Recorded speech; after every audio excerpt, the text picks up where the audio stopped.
La campaña del PSOE ha sido una campaña ciclotímica porque se construyó sobre la derrota del 28 de mayo, después de que el PSOE perdiera mucho poder territorial. Y lo primero que hizo Sánchez fue intentar combatir el antisanchismo en los medios de comunicación. Eso coincidió en el tiempo con las negociaciones del PP y Vox en la Comunidad Valenciana, en Extremadura, con acuerdos que alertaron a la izquierda, y eso tuvo reflejo en las encuestas. Así que llegaron los socialistas al arranque oficial de la campaña con el ánimo arriba, con las expectativas muy altas, sobre todo en el cara a cara. No se cumplieron y ahí empezó una semana de bajón en las filas del PSOE que Ferraz intentó neutralizar con la campaña del postdebate, intentando sobre todo retratar a Núñez Feijóo como un líder que miente. Creen que lo han conseguido fundamentalmente a raíz de la intervención del candidato popular en Televisión Española con el episodio de las pensiones. Con eso y con la ausencia de Feijóo en el último debate de la campaña, dicen los socialistas que se ha producido una movilización progresista en la recta final. Sánchez también ha intensificado en la última semana su presencia en mítines. En principio esta no iba a ser una campaña de actos con militantes, pero finalmente sí que ha buscado el contacto directo, sobre todo en provincias en las que está en juego el último escaño, por ejemplo en Lugo, donde un escaño vale por dos porque se lo disputan el PP y el PSOE.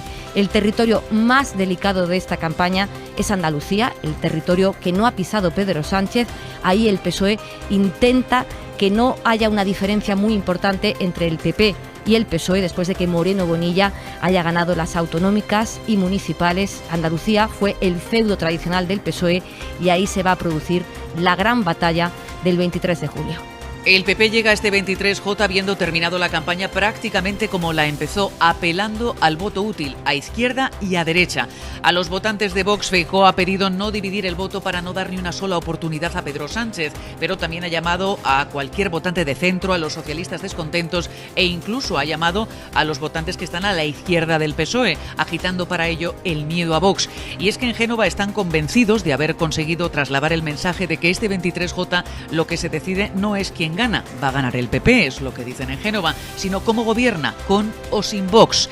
Esta semana, no obstante, no ha sido muy buena para el PP, que llegó al lunes con la euforia después del cara a cara, llegando incluso a hablar de 168 escaños. Sin embargo, después de que Feijóo se enredase en el asunto de la subida de las pensiones y la campaña perdiese tracción, nadie se atreve a hablar de esa cifra. El Sumar de Yolanda Díaz se enfrenta este domingo a su primer test en las urnas. Por primera vez, la izquierda no socialista acude unida bajo las mismas siglas a unas elecciones generales y lo hace tras una campaña en la que la estrategia de la candidata ha ido evolucionando. Yolanda Díaz quiso dejar atrás el ruido interno que generó la negociación con Podemos, hablando principalmente y únicamente de propuestas. Después la hemos visto convertirse en el azote de Feijóo y Abascal, siendo la primera dirigente, la primera candidata que ponía sobre la mesa la fotografía del candidato del PP con el narcotraficante Marcial Dorado.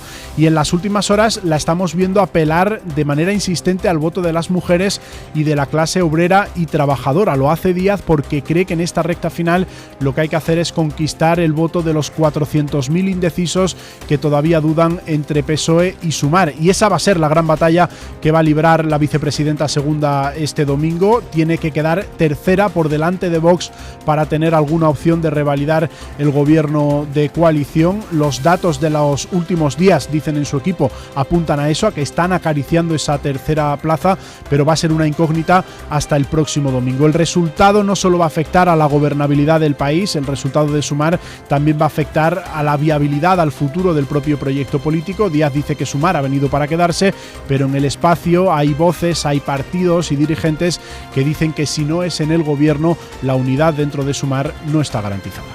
Vox arrancó la campaña envalentonado, subido a la ola de los pactos con el PP que se produjeron después del 28M. Incluso llegó a irrumpir en la campaña del Partido Popular y a colocarles en una posición incómoda con su programa electoral, que niega la violencia machista, que niega el efecto del ser humano en el cambio climático y que aboga por la derogación de la ley del aborto o de la ley de violencia de género. Los pactos en la Comunidad Valenciana, en Baleares y sobre sobre todo en Extremadura, donde Vox consiguió que María Guardiola, la líder del PP allí, incumpliera su promesa, le sirvieron para reivindicarse, para colocarse ante el electorado conservador como un partido útil que puede ser decisivo a la hora de formar un nuevo gobierno.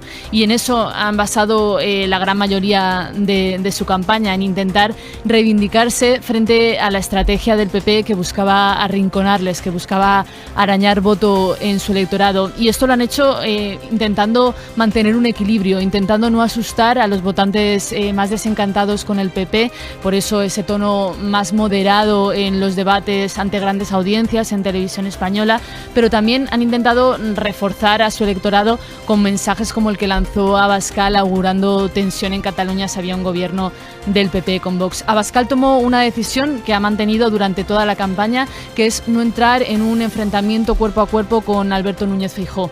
No ha querido buscar el enfrentamiento con el líder del PP porque sabe que tienen que ser aliados. Vox se juega mucho estas elecciones, llega con 52 diputados, sabe que va a perder mucho apoyo y está en juego o ser decisivo en la conformación de un nuevo gobierno o ser irrelevante.